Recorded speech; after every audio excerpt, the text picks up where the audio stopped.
وَلَقَدْ يَسَّرْنَا الْقُرْآنَ لِلذِّكْرِ فَهَلْ مِن مُّدَّكِرٍ۔ آج انشاءاللہ تعالی ہم سورۃ الانعام کی آیت نمبر 105 سے لے کر 107 تک پڑھتے ہیں اور اس کو سمجھنے کی کوشش کرتے ہیں۔ اعوذ باللہ من الشیطان الرجیم، بسم اللہ الرحمن الرحیم۔ وَكَذَلِكَ نُصَرِّفُ الْآيَاتِ وَلِيَقُولُوا دَرَسْتَ وَلِنُبَيِّنَهُ لِقَوْمٍ يَعْلَمُونَ۔ وَكَذَلِكَ اور اسی طرح نصرف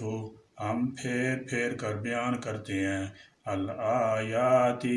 آیات کو، وَلِيَقُولُوا اور تاکہ وہ کہیں درستہ تو نے پڑھا، وَلِنُبَيِّنَهُ اور تاکہ ہم اسے بیان کریں لِقَوْمٍ ان لوگوں کے لیے یعلمون جو علم رکھتے ہیں۔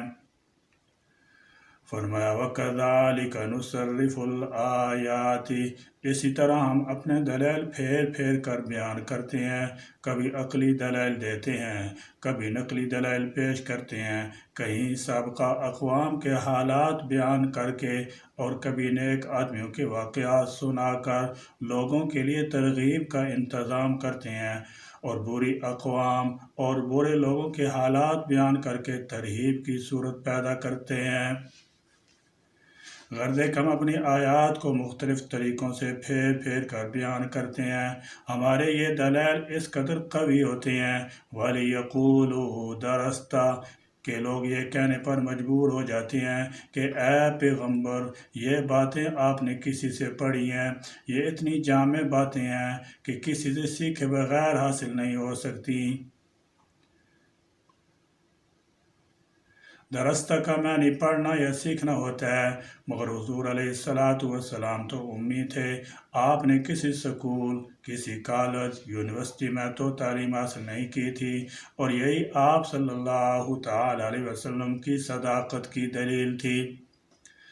ناخواندہ ہونے کے باوجود ایسی ایسی حکمت کی باتیں اللہ کا نبی ہی کر سکتا ہے، مگر وہ لوگ کہتے تھے کہ آپ کسی دوسرے شخص سے سیکھ کر آتے ہیں۔ یہود و نصارہ کہتے تھے کہ آپ تورات، انجیل اور دیگر پرانی کتابوں سے اخذ کر کے یہ باتیں بیان کرتے ہیں، حالانکہ حقیقت یہ ہے کہ تمام باتیں اللہ تعالی جل شانہ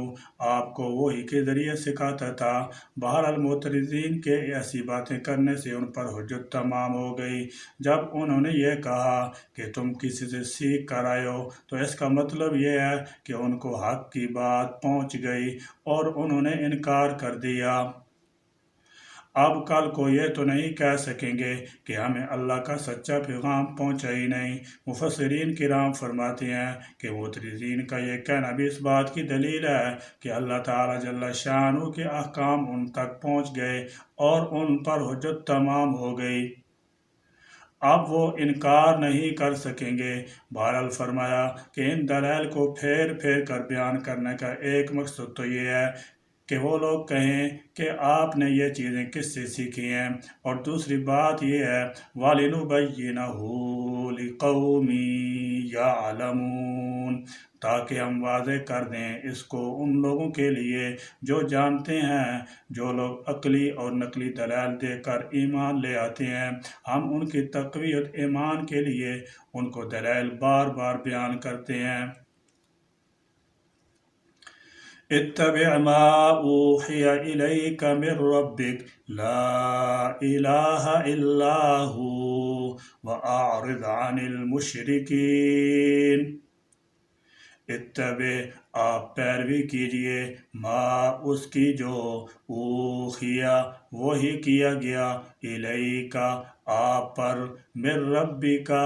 آپ کے رب کی طرف سے لا نہیں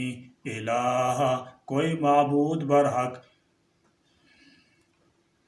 پھر صاف لفظوں میں سن لیں اور ان لوگوں کو سمجھائیں لا الہ الا ہو، نہیں کوئی معبود مگر صرف اس کے سوا، نہ کوئی عبادت کے لائق ہے اور نہ کوئی حاجت روا اور نہ کوئی مشکل کشا ہے، نہ کوئی فریاد رس، نہ کوئی دستگیر، نہ کوئی عالم الغیب والشہادہ، نہ کوئی حاضر ناظر، نہ کوئی قانون بنانے والا، نہ کوئی حاکم، ان الحکم الا للہ، حکم صرف اللہ تعالی جل شانہ کا ہی ہے، اللہ مگر ہوا وہی، وَأَعْرِضْ اور آپ اعراض کیجئے۔ اعراض کا یہ مطلب نہیں ہے کہ آپ ان کو تبلیغ نہ کریں، ان کے ساتھ میل جول نہ رکھیں، کیونکہ تبلیغ تو آپ کا فریضہ ہے، ان کو مسئلہ توحید سمجھانا ہے، شرک کا رد کرنا ہے، عن المشرکین، مشرکین سے۔ فرمایا اتبع ما اوحی الیک من ربک، اے نبی علیہ السلام، تمہارے رب کی طرف سے جو کچھ تمہاری طرف وہی کی جاتی ہے آپ اس کی پیروی کریں۔ یہ لوگ تو اعتراض کرتے رہیں گے، آپ ان کی پرواہ کیے بغیر حکم خداوندی کا اتباع کرتے رہیں اور اپنے عقیدے، مشن اور عمل کو جاری رکھیں، اور دیکھیں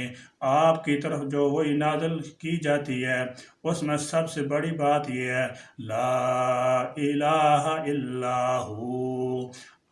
اللہ تعالیٰ کے سوا کوئی معبود نہیں، لہذا اس کی وحدانیت کو تسلیم کرتے ہوئے اس کی فرما برداری کریں۔ جب وحدانیت کا دامن چھوٹ جاتا ہے تو پھر کفر، بدعت اور معاصی آ جاتے ہیں اور انسان دور کی گمراہی میں جا پڑتا ہے۔ فرمایا آپ ان کو اللہ کی وحدانیت کی طرف دعوت دیتے رہیں، اگر پھر بھی یہ شرک پر اصرار کریں، وَأَعْرِضْ عَنِ الْمُشْرِكِينَ، تو آپ ان سے اعراض فرمائیں، ان کے پیچھے پڑنے کی ضرورت نہیں ہے، انہیں اپنے حال پر چھوڑ کر علیحدہ ہو جائیں۔ یہ سورہ ہجرت سے تقریباً 1 سال پہلے نازل ہوئی تھی، مع سوائے 6 آیات کے، اور اس وقت مسلمانوں پر سخت آزمائش کا دور تھا۔ اس وقت یہی حکم تھا کہ مشرکوں سے کنارہ کش رہا جائے، لیکن جب فتح مکہ کے بعد اسلام کو غلبہ حاصل ہو گیا تو پھر یہ حکم نہ رہا، بلکہ ان کے ساتھ جنگ جدال کا حکم ہوا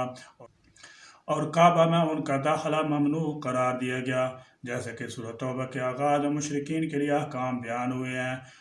وَلَوْ شَاءَ اللَّهُ مَا أَشْرَكُوا وَمَا جَعَلْنَاكَ عَلَيْهِمْ حَفِيظًا وَمَا أَنْتَ عَلَيْهِمْ بِوَكِيلٍ۔ وَلَوْ اور اگر شاء چاہتا اللہ ما تو نہ اشرکو وہ شرک کرتے، وَلَوْ شَاءَ اللَّهُ اور اگر چاہے اللہ تعالیٰ ما اشرکو تو یہ شریک نہ کر سکیں، اس طرح کہ رب تعالیٰ ان کو ایمان پر مجبور کر دے،